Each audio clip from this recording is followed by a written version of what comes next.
Ethan Maxey was the kind of CEO everyone feared. He was ruthless, cold, and only cared about results. To him, employees were nothing more than tools, replaceable and insignificant. His company, Maxey Enterprises, thrived under his leadership, but not because of loyalty or respect. No, people stayed out of fear. One afternoon, as Ethan strode to the office building toward his private elevator, his sharp gaze fell on an elderly janitor mopping the floor. The man moved carefully, making sure to leave the floor spotless. But to Ethan, he was just an obstacle in his path. Ethan barked with an irritated sigh. "Do you know how much my time is worth? Move!" The janitor, startled by the sudden outburst, hurried to step aside. In his rush, his mop knocked over the water bucket, sending a wave of soapy water across the marble floor and onto Ethan's polished Italian leather shoes. A collective gasp rippled through the office. Employees froze in place, watching the scene unfold. The janitor's face paled as he scrambled to grab a towel. "I'm so sorry, sir. It was an accident." "An accident?" Ethan's voice dripped with venom. He shook his foot, disgusted. "This is $1,000 pair of shoes. Do you think your entire year's salary is worth even half of this?" The janitor lowered his head in shame, gripping the towel tightly. The room was silent except for Ethan's cruel laughter. "This is why you'll always be a janitor. Clumsy, useless, and beneath people like me." Several employees exchanged uneasy glances, but no one dared to speak up. They had seen this side of Ethan before.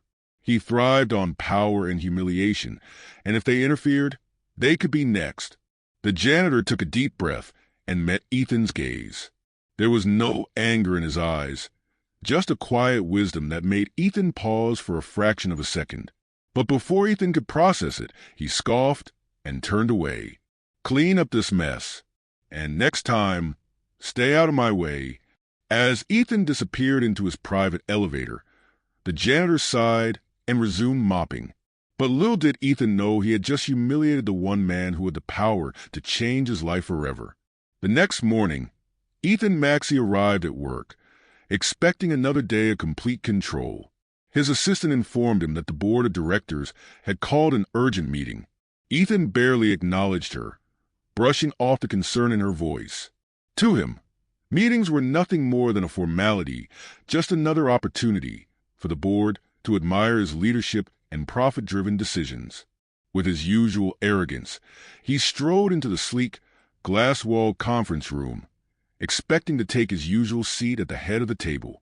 But the moment he stepped inside, his confidence wavered. Sitting in his chair, dressed in a tailored navy suit, was none other than Henry, the same janitor Ethan had humiliated the day before. Ethan's jaw tightened. His mind struggled to make sense of what he was seeing. What is he doing here?" he asked, his voice sharper than intended. A few board members exchanged glances before one of them, Mr. Caldwell, leaned forward and cleared his throat. "Ethan, meet Henry Lawson. He's the majority shareholder of this company." The words hit Ethan like a punch to the gut. He looked around, expecting someone to correct this absurd statement, but no one did. Henry remained calm, his gaze steady as he watched Ethan's reaction unfold. "That's impossible," Ethan muttered, his throat suddenly dry. "He's a janitor." Henry chuckled, a sound filled with experience rather than mockery. "Yes, I am. But I'm also the man who helped build this company from the ground up. I've owned shares in Maxey Enterprises for years, long before you ever stepped foot in this office." Ethan's fingers clenched into fists. "Then why would you be cleaning floors?" Henry's expression didn't change. "Because I believe that true leadership isn't about power, it's about understanding people at every level. I wanted to see how this company truly operates, not from a boardroom, but from the ground floor." Silence filled the room. Ethan's heart pounded as reality settled in. The man he had ridiculed, insulted, and treated like dirt was the most powerful figure in the company. Henry leaned forward slightly, his voice calm but firm. "Yesterday, you showed me exactly the kind of leader you are, Ethan. Now, it's time for us to decide if you deserve to keep that role. For the first time in years, Ethan Maxey felt something he wasn't accustomed to, fear. Ethan sat frozen in his chair, struggling to process what had just happened. Just yesterday, he had mocked Henry as nothing more than a janitor, and now he was sitting at the head of the table as the company's majority shareholder. How could this be possible? How had he not known? Still trying to regain control of the situation, Ethan forced a chuckle. All right, I get it. This is some kind of test, right? A lesson on humility? Well, you've made your point. He straightened his tie, trying to sound composed. But let's not waste time here. I have important matters to handle. Henry remained unfazed. He leaned back in his chair, watching Ethan with the patience of a man who had seen many like him before. The board members exchanged uneasy glances, clearly aware of what was coming next. Mr. Caldwell cleared his throat. Ethan, this isn't a test. We've been reviewing your leadership for some time now. Your treatment of employees, your lack of empathy, and your excessive arrogance have all raised concerns. Ethan's confidence cracked.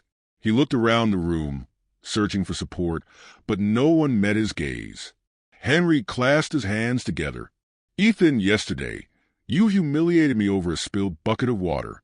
But let me ask you this. Would you have treated me any differently if you knew who I was? Ethan's throat went dry. He had no answer. Of course, he wouldn't have dared to treat Henry that way had he known his status. And that was exactly the problem. Henry sighed. That tells me everything I need to know. You judge people based on their position, not their character. A true leader values those who work for them, not just those who benefit them. Ethan swallowed hard. So, what now? You want me to apologize?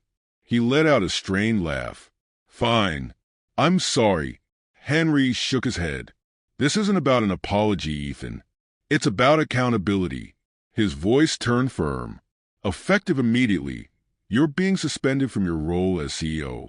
The words hit Ethan like a sledgehammer. His hands gripped the armrests of his chair. You can't do that, he snapped. This is my company. Henry raised an eyebrow. No, Ethan. It never was. You were given power, but you never earned it. Ethan turned to the other board members, desperation creeping into his voice. You're just going to let this happen? No one spoke. The silence was deafening. Henry stood up. You'll be given an opportunity to prove yourself, Ethan, but not as CEO. If you truly want to lead, you'll need to understand the people you've ignored for so long. Ethan clenched his jaw. And what exactly does that mean? A small, knowing smile crossed Henry's face. It means that starting tomorrow, you'll experience what it's like to be at the bottom.